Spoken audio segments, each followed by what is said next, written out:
Rais William Ruto ameweza kutekeleza na kuteua Ida Odinga kwa nafasi ya juu zaidi kimataifa. Hujambo na karibu. Kama ni mara yako ya kwanza kujiunga nasi, chukua sekunde yako moja, subscribe ili kujiunga na kituo hiki.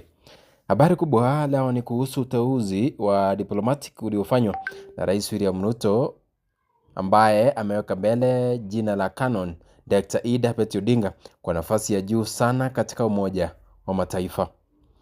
Rais William Ruto ametangaza kuwa Ida Odinga amepewa uteuzi kama balozi wa Kenya na mwakilishi wa kudumu wa nchi yetu kwa United Nations Environmental Program, shirika la Umoja wa Mataifa linaloshughulikisha na masuala ya mazingira duniani. Kabla ya uteuzi huu kufikishwa bunge kwa ajili ya uthibitisho wa kikatiba, ni muhimu kueleza kwamba UNEP iko hapa nchini Kenya, Nairobi, na ni shirika kuu la kimataifa linalojaribu kusimamia na kukabiliana na changamoto za mazingira duniani. Ikiwa uteuzi utakubaliwa na wabunge, Mama Ida Odinga atakuwa mstari wa mbele kuwakilisha maslahi ya Kenya na Afrika katika utekelezaji wa sera za mazingira duniani. Lakini nani Mama Ida Odinga na kwa nini uteuzi wake unachukua uzito mkubwa hivi sasa? Ida Odinga ni mwalimu, kiongozi wa kiraia na mtetezi wa haki za kijamii pamoja na usawa wa kijinsia. Alianza kazi yake kama mwalimu wa shahada katika shule mbalimbali za sekondari, akifanya kazi kwa zaidi ya muongo mmoja kuwasaidia na kuendeleza umoja wa vijana. Ni kazi ya miaka mingi ambayo imefanya awe mtu anayeheshimika sana kwa mchango wake katika elimu ya uongozi wa jamii, si tu hapa Kenya bali pia kimataifa. Historia yake ya uongozi inarudi nyuma hadi mwanzoni mwa miaka ya 1990 wakati Kenya ilipokuwa ikipanua mfumo wa vyama vingi. Katika kipindi hicho, Ida Odinga alikuwa mmoja wa viongozi wa League of Kenya Women Voters, kundi ambalo lilikuwa likipaza sauti katika mapambano ya demokrasia na usawa wa kijinsia. Kupitia jukumu hilo, alishirikiana na wanasiasa, wanaharakati na viongozi wa jamii kuunda mustakabali wa haki za kikatiba na uwakilishaji wa wanawake na makundi yaliyokuwa yamelazimika kusikika.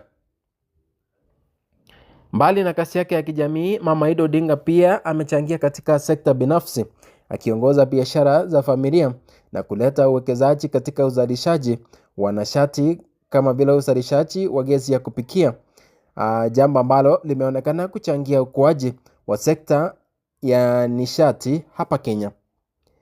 Kazi yake haikuwa ya kisiasa tu, bali pia imekuwa mfano wa uongozi wa kweli unaolenga ustawi wa jamii na maendeleo endelevu. Kwa mantiki hiyo, wengi wanaona uteuzi huo sio tu ni heshima binafsi, bali pia ni nafasi ya Kenya kuimarisha sauti yake katika masuala ya kimataifa kuhusu mazingira, hasa kupitia shirika la UNEP lenye hadhi ya kipekee. Kwa sasa makao makuu yake yako hapa jijini Nairobi.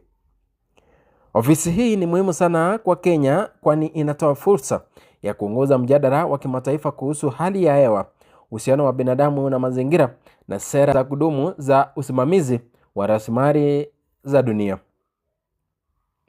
Lakini uteuzi huu bado haufiki hatua ya mwisho, kwa sababu lazima upelekwe kwa bunge la kimataifa kwa ajili ya kukaudiwa na kuthibitishwa kama ilivyoelezwa na kuelekezwa na katiba ya Kenya kwa uteuzi wote wa ng'ambo. Hii ina maana kwamba wabunge watajadili sifa, uzoefu na uwezo wa Mama Odinga kabla ya kumpitisha rasmi kwenye nafasi hii muhimu. Mtazamaji, ni wakati ambao pia umependekeza mjadala mkubwa kuhusu usawa wa kijinsia, nafasi za wanawake katika ngazi za juu za uongozi na namna Kenya inavyoweza kutumia ushawishi wake ndani ya umoja wa kimataifa. Mama Ida Odinga anaonekana kuwa mfano mkubwa na wanawake wanaoweza kuchangia si tu kitaifa bali kimataifa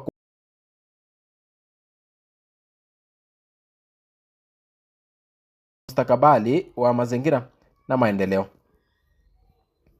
Mtazamaji, kwa sasa tunasubiri kwa hamu uamuzi wa bunge la kitaifa kuhusu uteuzi huu.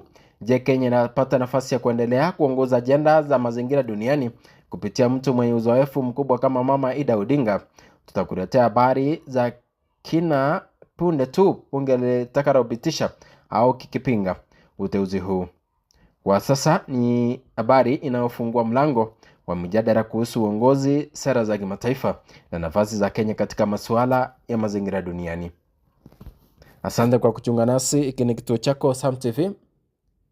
Karibu na uwe na wakati mwema.